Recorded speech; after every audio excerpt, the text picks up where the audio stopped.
Hospital Central de Maputo retomou nesta segunda-feira o serviço de tratamento de doenças cancerígenas, 15 meses depois da sua paralisação por causa de uma avaria do aparelho de radioterapia. O diretor do Hospital Central de Maputo, Mouzinho Said, diz que a retoma do serviço vai devolver a esperança de vida de centenas de doentes que estavam na longa fila para receberem o tratamento. Tratamento por ano, mas em 2024, o ano em que tivemos avaria nos aparelhos aqui da radioterapia, tivemos apenas 60 doentes tratados em 3 meses.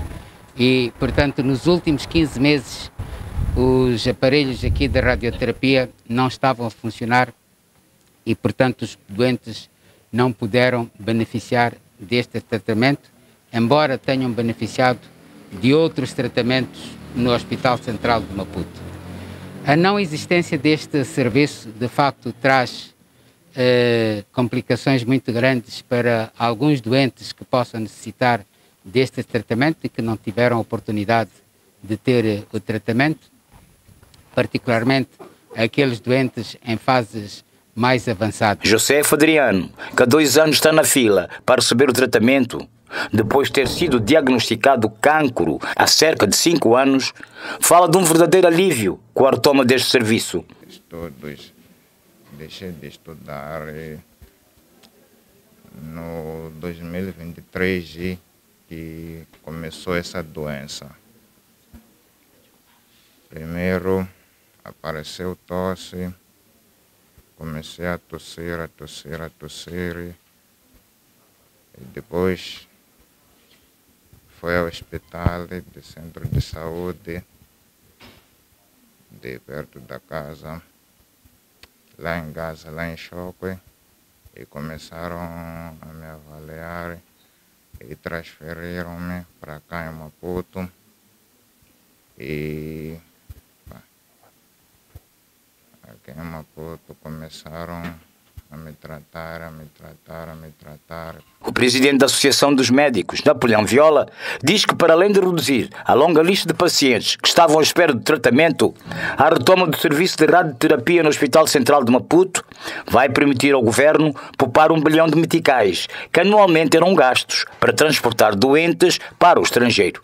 A classe médica vê neste serviço de radioterapia mais um passo rumo ao combate a essas patologias cancerígenas, de notar que nós estamos num país com enormes dificuldades financeiras e num contexto desses, certamente que a patologia cancerígena é daquelas que mais tem estado a transferir pacientes para fora do país. São quase 1.000 milhões de meticais anualmente que o governo gasta neste processo em levar pacientes para fora do país. Achamos que com este serviço que é aberto agora, pode-se reduzir bastante este envio de pacientes para fora do país e, por consequência, podermos derivar estes recursos para outras necessidades que certamente o país tem. A cerimônia da entrega do aparelho contou com a presença do Ministro da Saúde, Hussein Isse, que na ocasião recebeu uma breve explicação do funcionamento do referido equipamento.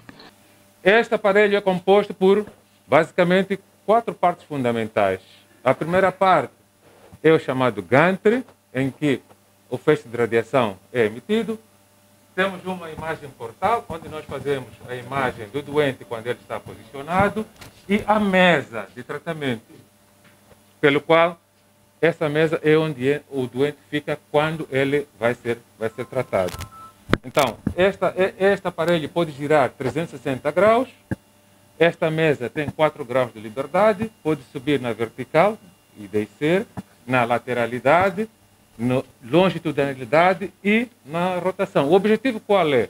O objetivo é fazer com que o plano de doente seja totalmente possível quando nós fazemos essas angulações. Isso onde é que é feito? Isso é feito na física médica, onde se faz o plano de tratamento, que é para termos a região anatômica, por exemplo, se for o tórax, onde queremos tratar, podermos tratar sem comprometer os órgãos de risco. Câncer é um termo que abrange mais de 100 diferentes tipos de doenças malignas, que têm em comum o crescimento desordenado de células, que podem invadir tecidos adjacentes ou órgãos vitais e é causado, normalmente, pelo consumo excessivo de tabaco.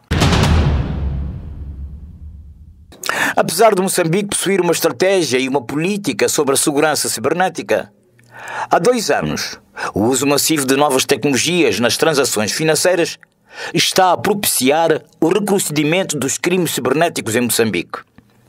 O PCA do Instituto Nacional de Tecnologia, Informação e Comunicação, Lourin Cheman, diz que a vulnerabilidade do país a este tipo de crime deve-se à insuficiência de meios humanos especializados, bem como de infraestruturas capazes de identificar os atores deste tipo de crimes. Qual é a importância de nós participarmos nesse concerto de Estados que juntam esforços para combater as práticas negativas no espaço cibernético que descreveu? É que países como o nosso têm a fragilidade de não terem infraestruturas tecnológicas no espaço de jurisdição. Acredito que a maior parte dos concidadãos aqui presentes, e mesmo jornalistas, devem ter contas em plataformas de redes sociais internacionais. Não estão localizadas em Moçambique. Se alguém usa essas plataformas para praticar crimes ou de fraude, as evidências dessas transações eletrônicas negativas estão fora do espaço de jurisdição de Moçambique. É preciso um mecanismo de permitir que as entidades apropriadas de investigação criminal e de manutenção da lei e ordem tenham acesso a essas evidências ou prova eletrônica, primeiro para identificar os perpetradores e responsabilizar. E isso só se consegue quando o nosso país é parte do concerto de nação para poder, porque aí a relação, em vez de ser entre entidades do Estado a pedir a essas empresas que têm redes sociais de que os nossos cidadãos são clientes, vai alterar o quadro de relação, vai passar a se pedir esse apoio às suas congêneres dos Estados onde existem essas plataformas digitais, porque também esses Estados são signatários dessas convenções. Esse é o trabalho que estamos a fazer. Para inverter este cenário, o país está neste momento a preparar-se para aderir à Convenção Internacional, como forma de buscar apoio externo, em caso de registro deste tipo de crimes que têm vindo a lesar tanto a entidades singulares como públicas. É por isso que a nossa política estratégia de segurança cibernética definiu a cooperação internacional como um dos mecanismos e a adesão a convenções internacionais. A este propósito, Moçambique já ratificou a Convenção de Malabo, que é a Convenção da União Africana de Proteção de Dados Pessoais. Estamos a trabalhar, já fomos convidados pelo Conselho da Europa em fevereiro do ano passado para aderirmos à Convenção de Budapeste contra crime cibernético. Partilhamos de forma ativa com o país na elaboração da Convenção das Nações Unidas contra crime cibernético, que vai ser assinada em outubro deste ano, portanto, em Hanoi, no Vietnã. E estamos a trabalhar para que o nosso país seja um dos países que assine essa convenção. Lourin Cheman sublinha a necessidade urgente de Moçambique assinar acordos com os outros países, porque o crime cibernético não tem fronteiras. Mas porque a internet e a era digital têm uma característica fundamental, que é não respeitar os limites de jurisdição quando se trata da passagem de dados de um Estado para o outro, permite que atores mal intencionados possam estar fora da República de Moçambique, portanto, fora do nosso espaço de jurisdição e cometerem práticas criminais dentro do nosso país. E também alguns estarem dentro do nosso país e fazerem práticas negativas nos outros Estados. Estes pronunciamentos foram feitos recentemente à margem de um workshop de envolvimento de partes interessadas no ecossistema de governação de dados em Moçambique. Depois do acidente de viação que envolveu a equipa Associação Desportiva de Vilanculos na última sexta-feira em Inhambane, a Liga Moçambicana de Futebol e a EMOS, Empresa Moçambicana de Seguros, rubricaram um acordo que oficializa a cooperação entre as duas instituições. Ao abrigo do mesmo instrumento rubricado pelos respectivos presidentes, Alberto Simango Júnior, da Liga Moçambicana de Futebol, e Janfar Abdulaya, da EMOS, as 14 equipas que participam no Moçambola passam a estar cobertos de seguro. Antes de começarmos as competições, ao longo deste tempo todo, íamos trabalhando no sentido de garantir que os clubes possam se beneficiar dos seguros, tanto de viagem assim como de trabalho. E estou ciente de que, infelizmente, esse acidente aconteceu, mas julgo eu que se não é este seguro, mas o clube mesmo podia ser, não podia se expor à estrada sem ter o seguro garantido. Penso que nós todos somos solidários com o clube porque isso não passa de um acidente. É um acidente que aconteceu, infelizmente, e julgo eu que todas as partes, neste caso os fazedores de futebol, têm consciência de que, se for necessário fazer-se alguma coisa para que não piore a situação do clube, possa-se fazer. Esta é a nossa convicção. Bem, nós temos que dividir as coisas. Este é um acidente que aconteceu e ninguém esperava que fosse acontecer. Podia acontecer num jogo provincial, podia acontecer num jogo local de qualquer natureza. A questão de transportar o clube de Inhambane via aérea vem sendo discutida há muito tempo. É o nosso desejo que assim o fosse. Todavia, sabemos que o aeroporto mais indicado é o de Vilanculos, e neste momento o de Vilanculos não tem uma infraestrutura que pode acolher os jogos de Moçambique, por razões conhecidas por todos. Houve uma situação de um ciclone que arrasou o estádio, e até hoje o estádio não apresenta condições de praticabilidade do futebol. Para já, Alberto Simango Júnior anunciou o adiamento dos jogos que envolve a equipa Associação Desportiva de Vilanculos, até a investigação completa das causas do sinistro. Estou ciente de que, infelizmente, esse acidente aconteceu, mas julgo eu que, se não é este seguro, mas o clube mesmo podia ser, não podia se expor à estrada sem ter o seguro garantido. Por seu turno, o presidente do Conselho da Administração da EMOS, Janfar Abdullahi, para além do simbolismo do momento, abordou a importância de seguros em todas as atividades envolvidas e até o da própria vida. Acompanhamos recentemente um infortúnio que aconteceu com a equipe de Vilanculos. Todos estamos cientes disso. Numa situação daquelas, em primeiro lugar, para além do apoio às vítimas para várias unidades hospitalares, é preciso que se confira também a questão do seguro, porque as despesas que possam decorrer daquele sinistro, quem deve cobrir normalmente tem sido a seguradora. Não sabemos ainda muito bem em que situação estavam os atletas no que confere a questão de seguro, mas é para evitar, ou pelo menos para mitigar situações como aquelas que as seguradoras existem. Numa situação em que os atletas ou a companhia transportadora tenham seguro, quer dizer que a responsabilidade estaria da seguradora a cobrir todas aquelas despesas. Portanto, é importante ter o seguro em todas as nossas atividades, todas as atividades que nós desenvolvemos, mas também seguro para a nossa vida. Refira-se que todos os jogadores feridos já tiveram alta, cumprindo neste momento o tratamento ambulatório. Teve lugar nesta segunda-feira a segunda reunião tripartida do Conselho Consultivo do Trabalho, envolvendo o Governo, empregadores e representantes dos trabalhadores, cujo debate sobre a revisão salarial foi o ponto focal, depois de ter sido adiado no primeiro trimestre a pedido da CTA.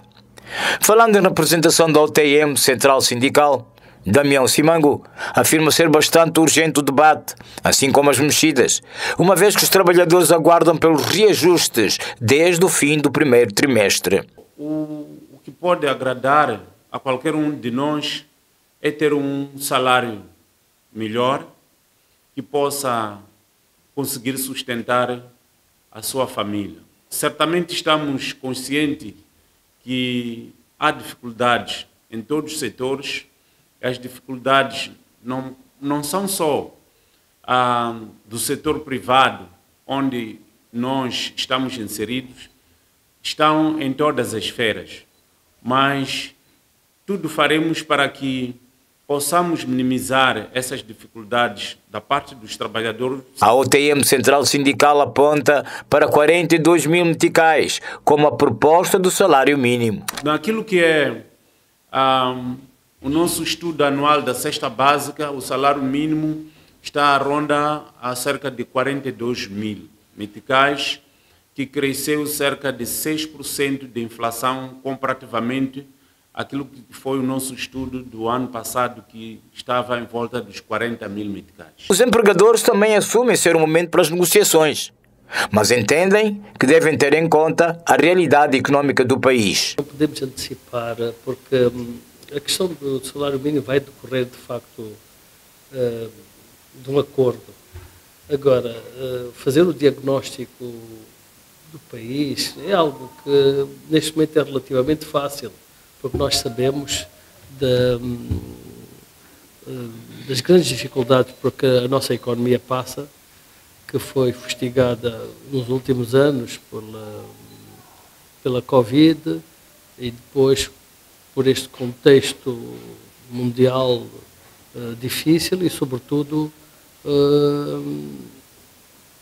as manifestações pós-eleitorais que acabaram por desacelerar e fazer com que as empresas tivessem extremas dificuldades para poderem elaborar com normalidade. Por sua vez, o governo esclarece que, embora não exista uma fórmula pré-definida para orientar a revisão salarial, a fixação será feita por setores. Não, a questão da negociação do salário normalmente discute-se em função dos setores.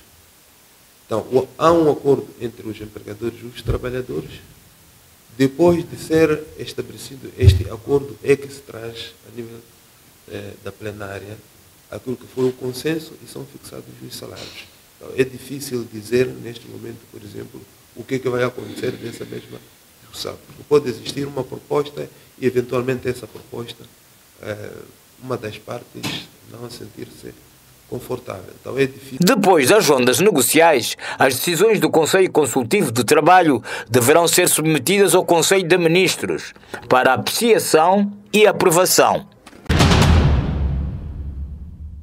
O antigo Ministro da Educação e atual Reitor da Universidade Pedagógica de Maputo, Jorge Ferrão, um pronunciamento curioso e polémico, ao afirmar que em Moçambique, no lugar de se formarem letrados, só se está a formar analfabetos. O nosso sistema educativo, longe de criar capital, esse capital nas crianças, ele cria um analfabetismo funcional. O que seria, por outras palavras? Aprendeu, não desenvolveu, depois esquece.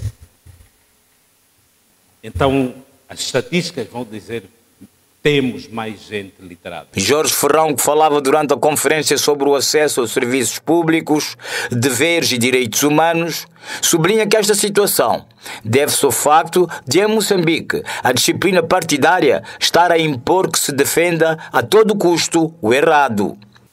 Aquilo que nós temos, me parece, uma defesa muito arrojada de uma posição partidária, etc. E a disciplina partidária é aquilo que eu li no final da conclusão do antigo chefe de Estado. Saber que estamos a errar e a gente defende o erro. De todos os lados. E é o que temos observado ao longo dos 30 anos da nossa democracia. Por via disso, Ferrão entende que enquanto o país continuar com más políticas, sobretudo na área de educação, onde a qualidade do ensino deixa muito a desejar, Moçambique não vai atingir os objetivos do desenvolvimento sustentável, pelo menos a nível da educação. Como moçambicano, acho que só lamento que não temos... Eu tenho muitas dúvidas também. Tenho muitas dúvidas porque não temos dado sinais de que ano após ano estamos a resolver a situação. Muito pelo contrário. Ano após ano, as nossas condições têm estado a deteriorar. Eu cheguei ao Ministério da Educação, também não sei quem é que se lembrou, vai lá ficar lá no Ministério, claro que eu não estava preparado, mas aprendi muito. E nós tínhamos, em 2015, perto de 1 milhão de crianças que entravam para o sistema, um pouquinho menos. Depois aquilo que os meus colegas me diziam foi, entra 1 milhão, mas ao fim de 6 meses está lá só entre 50% e 60%. O resto desapareceu. Falei, mas como? Afinal, não temos que dar escola às crianças? Não, já saem. Mas saem por quê? As razões são várias. Uns porque não se integram, outros porque sofrem bullying na escola, não veem bons exemplos, o pai muda de casa, tem que ir para a agricultura, tem gado para criar, e porque também já não quer aprender aquela língua, então eles saem. O antigo ministro da Educação vai mais longe ao afirmar que Moçambique vive um dos momentos mais críticos da sua história, onde a carência faz com que todos falem, mas ninguém tem razão. Eu acho que não tem nenhum moçambicano que pode chegar aqui e ter respostas conclusivas sobre as várias questões.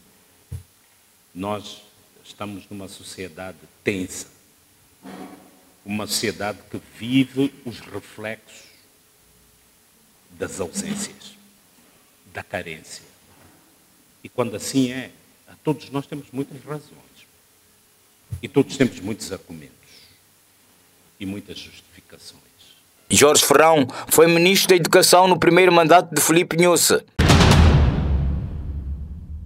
O posicionamento do governo é que o que deve-se fazer é que tem que se fechar, de facto. Essas fábricas, por um lado, que fabricam este produto nocivo, que é nocivo, aquilo que foi feito, não significa isso paralisar, eventualmente, uma fábrica de bebidas, mas é a produção de uma determinada linha de produto que é consumido e que tem estado a provar-se nocivo para a sociedade, em particular jovem. Por um lado. A outra é a campanha, portanto, de retirada de todos aqueles que realizam venda deste produto, pelo menos nas proximidades das escolas, para evitar que haja um contacto direto entre os jovens, as crianças, os adolescentes, com estas bebidas e outras substâncias nocivas, como alguém fez referência aqui. Portanto, há um posicionamento, sim, do governo. E, tendo sido feita a divulgação desta posição por parte de Sua Excelência, o Presidente da República, naturalmente há uma comissão criada, que é liderada pelo Ministério da Economia, que é para garantir que não só sejam monitoradas e acompanhadas as diferentes instituições que produzem, digamos, as fábricas, para que este produto seja efetivamente limitado, mas também há de haver, portanto, a inspeção de atividades económicas, que a partir de uma determinada data deverá interditar e retirar todos os produtos desta natureza, uma vez decretado, para que não sejam mais vendidos, pelo menos à luz do dia. E, naturalmente, a partir dessa altura, aquele que for encontrado, portanto, identificado, uma vez depois decretado, então terá que ser feito um trabalho para que se limite. No entanto, como o governo funciona na base das normas, Sua Excelência fez esta indicação de que vamos limitar. O que está agora a acontecer é a produção de uma norma efetiva que proíba o exercício. E essa norma terá que ser aprovada. Uma vez aprovada, então as instituições têm um instrumento normativo para permitir a limitação e proibir, quer de produção, mas também de circulação e venda deste produto. Mas que é nocivo, é nocivo. Parte destas fábricas da dita bebida Chivochonga, acho que este é o nome adaptado, não produzem apenas esta bebida que está muito acessível para os jovens e para as crianças. Produzem outras bebidas também. E até teriam sido licenciadas para produzir as bebidas que produzem. No entanto, o que está a acontecer é que estamos a perceber que os efeitos estão a ser contrários ao que se pensava. Então, o que se tem que fazer é quebrar a linha que está a ser um problema. Primeiro, quebrar a linha que está a ser um problema, quebrar o acesso, quebrar o comércio ou a comercialização deste. No entanto, isso não significa que a fábrica vai ser efetivamente fechada por isso, mas há uma linha de produção que vai ser efetivamente bloqueada. É este trabalho que a INAI, o Ministério da Economia, tem que fazer trabalho para perceber em que contexto vai ser implementada a medida de paralisação da venda, comercialização e produção de Chivochonga. Então, as outras bebidas, se não tiverem este problema e não correm o mesmo risco que esta, então poderão eventualmente ser conduzidas. Logo, a resposta é que se ela está a produzir, ela efetivamente tem que pagar os seus impostos, tem que pagar Mas o fato de estar a pagar imposto não dá direito necessariamente a destruir a nossa juventude e a nossa população. A crise interna na Renamo continua a agudizar-se a cada dia que passa. Nesta quarta-feira, um grupo de ex-guerrilheiros voltou a concentrar-se para anunciarem a convocação de uma reunião nacional onde, segundo o grupo, tomarão parte todos os quadros fluentes do partido para debaterem a atual situação da crise interna. Nós, os desmobilizados, queremos, através deste, convocar a todos os desmobilizados da Renamo, quadros a todos os níveis e todos os membros influentes para uma reunião, na qual deveremos discutir sobre a vida do partido e evitar o colapso que está iminente.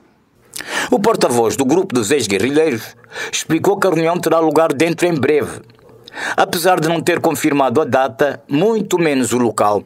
Nos próximos dias, iremos anunciar as datas e o local da reunião. Neste momento, exortamos a todos os visados a irem se preparando. Brevemente, vamos comunicar sobre o local e as datas. Um dos pontos da agenda do encontro, de acordo com João Machava, é o debate da destituição do Suf Momad, dado o facto de uma parte dos ex-guerrilheiros estarem a contestar a sua liderança. O Suf Momad tem um mau comportamento. Nos dias passados, ele mandou a delegada provincial de Nampula carregar pessoas de Nampula, até tirar dinheiro, comprar katanas para cortar próprios membros da Renamo na delegação distrital de Nacala. Então, aquele comportamento é um comportamento desumano. Não podemos continuar com um líder daquela tamanho. Os ex-guerrilheiros confirmaram que todas as sedes provinciais do partido encontram-se encerradas. Teve lugar nesta quarta-feira, em Maputo, o lançamento da Estratégia Nacional de Inclusão Financeira 2025 a 2031, numa cerimônia dirigida pela Ministra das Finanças, Carla Louveira. A nova estratégia que é lançada hoje visa assegurar o acesso e uso dos produtos e serviços financeiros de qualidade e acessíveis, através do conhecimento, através da confiança e segurança, providos de forma responsável, que contribuam para o crescimento econômico sustentável e inclusivo e o bem-estar da população moçambicana. A estratégia lançada nesta quarta-feira, de acordo com a ministra, assenta-se em 4 pilares, com destaque para a facilitação do acesso ao financiamento bancário como forma de dinamizar a economia nacional. Sendo que o primeiro é a expansão do acesso aos produtos e serviços financeiros, através da expansão dos pontos de acesso e dos serviços financeiros digitais. O segundo pilar, aumento do uso de produtos e serviços financeiros acessíveis e de qualidade, através de pagamentos digitais, melhoria do acesso ao crédito, criação de clima favorável para o investimento, a expansão dos seguros e do financiamento verde. O terceiro pilar, a promoção da literacia financeira, através da capacitação dos moçambicanos, sobretudo nas zonas rurais, com conhecimentos sólidos e competências que permitam tomar decisão financeira informada. E o quarto pilar, reforço da proteção dos consumidores e a confiança nos serviços financeiros, através da conscientização sobre os direitos dos consumidores, proteção dos dados, segurança e implementação de regulamentação sólida. E é neste contexto que os vendedores informais passarão a ter acesso ao financiamento bancário sem muitas exigências, tal como explica Carla Louveira. Incluir financeiramente o setor informal da nossa economia, permitindo o acesso deste segmento da população ativa ao sistema financeiro formal, contribuindo para a maior eficácia das políticas de inclusão financeira no nosso país. Para assegurar uma implementação eficaz desta estratégia, o governo criou o Comitê Nacional de Inclusão, órgão que passa a coordenar a interação entre o governo e os utentes dos serviços financeiros a todos os níveis. O número de trabalhadores por conta própria que descontam ao Sistema de Segurança Social em Manica é reduzido quando faz-se uma análise do total dos inscritos, e a delegada provincial do INSS em Manica, Floribela Chibic, diz que o cenário é preocupante. Então, para dizer que estamos num bom ritmo em termos de inscrição de trabalhadores por conta própria, pese embora a preocupação, na verdade, é com relação aos que estão ativos, os que pagam efetivamente. Este número de trabalhadores por conta própria que pagam efetivamente tem sido reduzido. A cada mês nós fazemos um levantamento para ver até que nível ou quantos trabalhadores por conta própria estiveram ativos naquele mês. E nós podemos encontrar um número mais ou menos de 500 trabalhadores por conta própria que estão no ativo, 650, às vezes baixa para 450. Então, esta é que é a maior preocupação, porque os trabalhadores por conta própria, após a realização de palestras que é feita pelos técnicos do INSS, eles aceitam se inscrever, pagam 1 mês, 2 meses depois, a situação volta a ser aquela anterior de não pagamento das contribuições para o INSS. O INSS tem estado a intensificar campanhas de sensibilização para garantir que os trabalhadores por conta própria inscritos contribuam de forma regular. Continuamos sempre a fazer as nossas palestras de sensibilização, recordar a eles a necessidade de continuarem a efetuar os pagamentos de contribuições para o INSS, porque nós temos que olhar mesmo para o futuro. Josefa Gomes, trabalhador por conta própria, diz que não desconta ao Sistema de Segurança Social, mas reconhece a importância do ato. Vai nos ajudar no caso se nós crescer. Por quê? Porque a vida que nós estamos a tomar agora, hoje em dia, bem possível, nós ter 50 anos, 60 anos, nós não ter mais trabalho. A instituição garantiu a intensificação de palestras para conscientizar os trabalhadores por conta própria inscritos a descontar de forma regular ao Sistema Nacional de Segurança Social. 87 escolas estão encerradas devido aos recentes ataques terroristas registrados em algumas comunidades do distrito de Chiure, no extremo sul da província de Cabo Delgado. Dados preliminares indicam que a situação afeta mais de 48 mil alunos e 490 professores. O chefe do Departamento Pedagógico, Gestão e Garantia de Qualidade na Direção Provincial da Educação em Cabo Delgado, Rachid Soalé, em entrevista à Rádio Moçambique, disse que as autoridades estão neste momento a fazer um rastreio de crianças que não podem realizar os testes trimestrais, devido às incursões terroristas. Há um trabalho que está a ser realizado, há um trabalho de mapeamento de quantas crianças estão nesta situação de perca das provas e onde é que se encontram, porque depois vamos ter que submeter a uma avaliação essas crianças para não perderem o ano letivo de 2025. É uma questão preocupante. Temos um número grande de escolas que não estão a funcionar, estão encerradas. Nesta terça-feira, o governo, através do seu porta-voz Inocêncio Mpissa, confirmou os recrudescimentos dos ataques terroristas em Cabo Delgado, situação que está a gerar uma nova vaga de deslocados internos no país. Sim, infelizmente estão a acontecer incursões em Cabo Delgado. Agora é difícil dizer se sim são terroristas ou são naparamas, mas são, infelizmente, os dois grupos que têm estado a se movimentar ou tentar mobilizar de um ponto para o outro. Mas é preciso, primeiro, assegurar que, de facto, os movimentos estão contidos pelas nossas forças de defesa e segurança.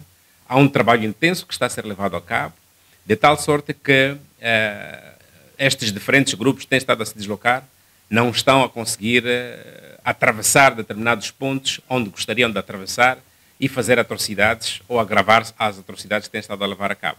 Então, se nos lembramos, até recentemente tínhamos uma calmia, pelo menos aparente, nesta zona onde está a haver estas situações, e o local onde, ou as aldeias, ou a aldeia onde foi atacada na última semana e movimentou um conjunto de populares, deu para perceber que é uma zona que não era habitualmente atacada, e eles estão certamente a tentar encontrar mantimento, estão a tentar criar uma espécie de zona tampão para a sua proteção, mas as nossas forças estão, felizmente, a conseguir retrair estes movimentos e, naturalmente, estão a confinar os movimentos destes terroristas.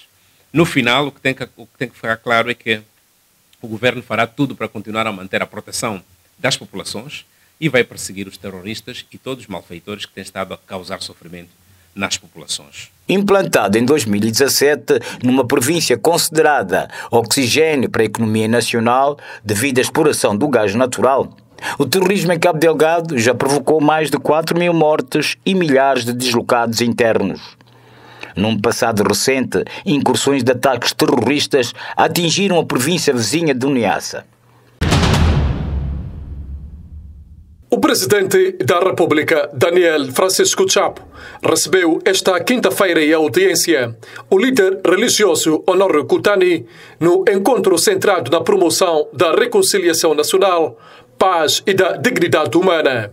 Após a reunião, Kutani descreveu o encontro como frutífero, destacando as qualidades humanas do presidente da República. Como um líder cristão e congregacional, vendo o país a ser devastado por várias crises, das quais as crises sociais que vivenciamos há pouco tempo atrás, sentimos uma necessidade de nos aproximarmos para podermos deixar uma palavra de aconselhamento e de oração à Sua Excelência Presidente da República e também ao governo de Moçambique. E foi um encontro muito frutífero, muito prazeroso. O presidente é uma pessoa muito humilde, com o coração muito aberto, que isso é muito importante.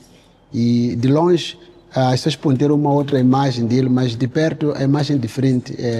É alguém que é mesmo aberto para os problemas do país, para o bem dos moçambicanos e que precisa de ser uma chance para mostrar que é possível reconciliar os moçambicanos e tornar Moçambique um país uno, desenvolvido e para o bem de todos os moçambicanos. Portanto, nossa mensagem era mesmo de oração, de aconselhamento, de reconciliação nacional, porque Moçambique é um país que está ciclicamente a passar por violências. Em cada eleição há violência, são guerras, sangue derramado inocentemente e o país precisa de cura. E a cura só é possível quando houver reconciliação nacional, quando houver valorização da dignidade da vida humana, da vida dos moçambicanos, que todos os moçambicanos são importantes e só com amor no coração e com união e com perdão e reconciliação podemos desenvolver o nosso país. Muito frutífero.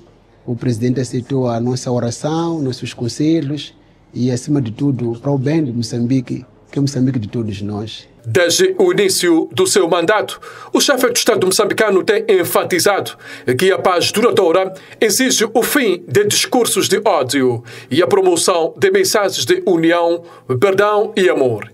E para o chefe de Estado, os líderes religiosos têm um papel central na coesão social e no combate à intolerância, sendo aliados fundamentais no processo de reconciliação do país.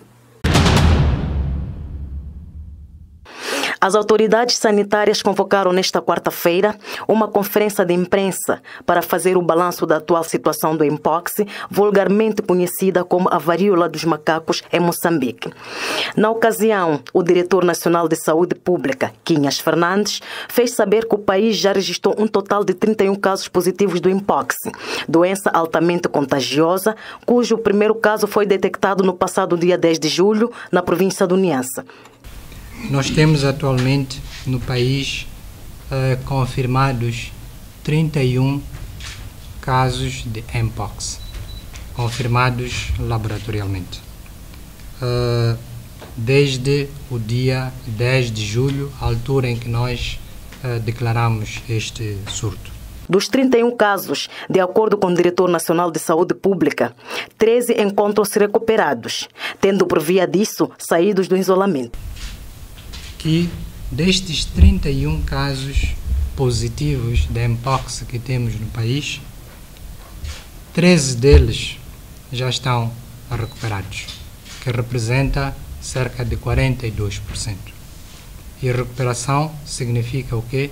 Significa terem passado aquele período em que estes casos deveriam estar em isolamento domiciliar.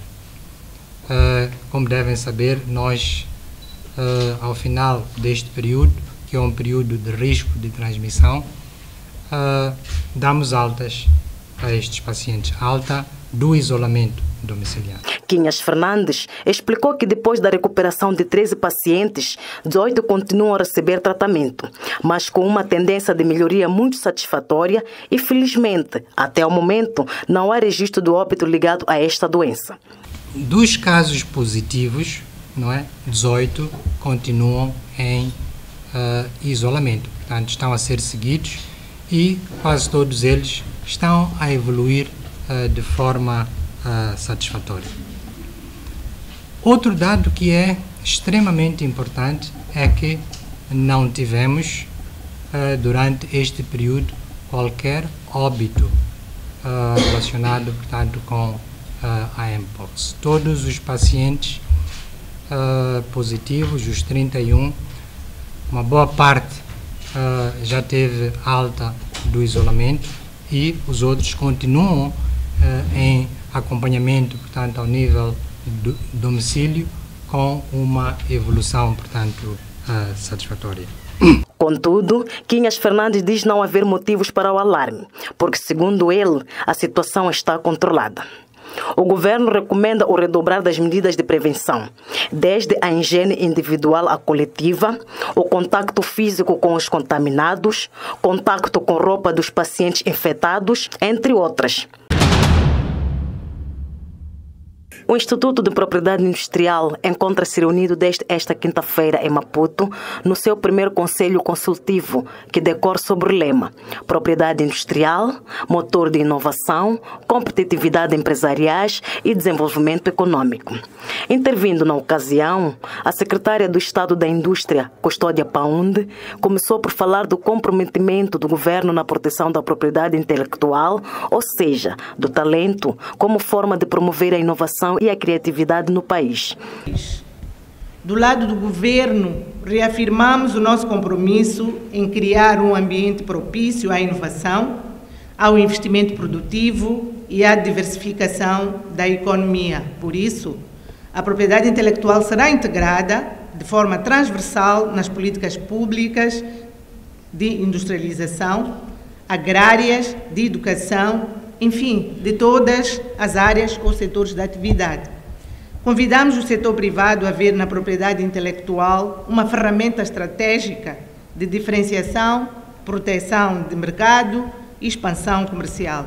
E apelamos à academia para intensificar o seu contributo na investigação aplicada. Para a secretária do Estado da Indústria, a proteção do talento na área de inovação e a criatividade promove um bom ambiente de investimentos e competitividade a nível interno e internacional. Ela precisa, acima de tudo, ser alimentada pela capacidade do nosso povo de criar, adaptar e inovar. E é precisamente aqui que a propriedade intelectual assume um papel estratégico, como ferramenta de soberania econômica, de valorização do talento nacional e de inserção competitiva nos mercados regionais e globais. Este é o nosso desafio. E é neste contexto que o Custódia Paunde desafia as empresas nacionais a usarem a inovação e a criatividade intelectual para competirem em pé de igualdade na exploração de oportunidades de negócios e investimentos na zona do comércio livre no continente africano, em implementação neste momento. A Zona de Comércio Livre Africana Continental representa uma oportunidade histórica para impulsionar o desenvolvimento econômico e a integração econômica do continente africano. No entanto, para que o país possa acolher os frutos deste pacto, é fundamental que as empresas nacionais em geral e os agentes oficiais da propriedade industrial em particular estejam devidamente preparados para lidar com os desafios decorrentes da sua implementação. O Protocolo sobre Direitos de Propriedade Intelectual da Zona do Comércio Livre Continental Africana exige um alinhamento estratégico das nossas políticas, práticas e capacidades institucionais, de forma a garantir que os nossos produtos, marcas e inovações estejam protegidos, valorizados e sejam competitivos neste mercado alargado. Não podemos permitir que a nossa falta de preparação comprometa a posição das nossas empresas neste cenário de concorrência.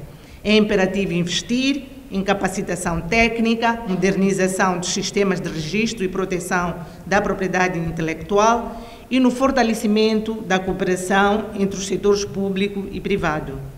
O sucesso no aproveitamento das oportunidades geradas por este tratado dependerá da nossa habilidade em reconhecer o valor da propriedade intelectual como instrumento de desenvolvimento econômico e cultural. O encontro contou com quadros do Instituto de Propriedade Industrial, representantes do governo a nível central, do setor privado e academias. Branqueamento de capitais. Estão nesta sala representantes de diversas organizações da sociedade civil, ligadas ao setor financeiro, membros do governo e do setor privado, sobretudo os da classe empresarial, para juntos refletir em torno do impacto dos diversos crimes financeiros e de corrupção no desenvolvimento da economia nacional. Que nós achamos que, no sentido de promover estas questões de integridade e ética que devem ser cruciais para a sustentabilidade das entidades, bem como para o próprio desenvolvimento institucional, assim como o desenvolvimento do próprio país, acreditamos que é pertinente ter discussões como essas para trazer debates em relação a estas questões de prevenção aos crimes financeiros, como seja a corrupção, a prevenção do branqueamento de capitais, financiamento do terrorismo, daí que seja necessário criar ações coletivas, movimentos como este que possam trazer à mesa a entidades do setor público e do setor privado. O presidente da Associação Moçambicana de Ética e Conformidade, Alexandre Langa, diz que a ideia do encontro é de ampliar o debate a todos os níveis, uma vez que este tipo de crimes acontece em todos os segmentos da sociedade. Essencialmente, nós percebemos que, a nível da sociedade, existe um vazio, porque a associação, como eu disse, foi criada através de profissionais, sobretudo que vêm da gênese do sistema financeiro e por conta daquilo que são as suas atividades, da função compliance, não é? A função de conformidade. Nós achamos que deveríamos trazer esta cultura, trazer esta necessidade de desmistificar e intensificar, capacitar cada vez mais gente para perceberem que a questão da integridade e da corrupção não são fatores que devem ser vistos apenas, por exemplo, no setor financeiro, porque muitas das pessoas, infelizmente, quando se fala de branqueamento de capitais, em algum momento pensa-se que são atos que apenas acontecem. Esse é a nível do sistema financeiro. No entanto, é preciso que as pessoas percebam que todos nós, como indivíduos de forma isolada, temos um cuidado que nós podemos ter e podemos colaborar para a prevenção dessas práticas. Para que haja sucesso no combate à corrupção, branqueamento de capitais, entre outros crimes financeiros, é necessária a colaboração de todos, da sociedade civil ao governo, bem como o resgate de valores éticos, para que as pessoas tenham peso de consciência ao tentarem solucionar este tipo de práticas. A ideia é permitir com que as pessoas possam perceber que as questões relacionadas com os crimes financeiros, o branqueamento de capitais, que em algum momento possam acontecer no sistema financeiro, têm um impacto a nível da sociedade, porque depois temos problemas a nível do próprio desenvolvimento econômico, a nível da estrutura social que possa acontecer. E essas dificuldades que podem aparecer mais adiante, às vezes acontecem por coisas ínfimas que nós descuramos no nosso dia a dia. Daí que nós estamos a trazer esta discussão sobre diferentes tópicos a nível, acima de tudo, é trazer aqui uma necessidade de colaboração entre diferentes atores, colocar na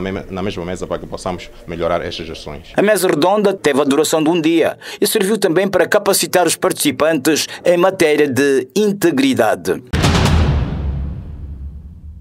Inaugurado na manhã desta sexta-feira, na cidade de Maputo, o primeiro laboratório de ADN forense na direção da técnica criminalística do Serviço Nacional de Investigação Criminal, SERNIC.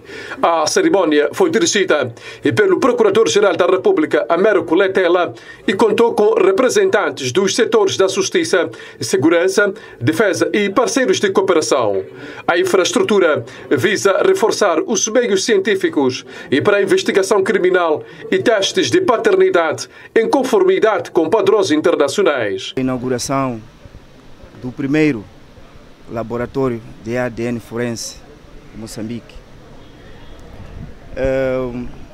O laboratório de ADN forense vai nos permitir a recolha, análise de material biológico. Referimos aqui a análise de saliva, análise de sangue, análise de cabelo, e que os seus resultados vão nos ajudar ao Judiciário particularmente, referimos ao Ministério Público, assim como aos tribunais, para o esclarecimento de crimes nas investigações criminais, por um lado. Por outro lado, também na identificação de suspeitos e vítimas de crimes. Também no esclarecimento e estabelecimento de relações de parentesco. O que queremos dizer aqui é o seguinte, que este laboratório será muito importante para esclarecermos todos os casos que até então não conseguíamos esclarecer, que tínhamos que recorrer a outros países, a África do Sul particularmente. Por exemplo, ao nível da identificação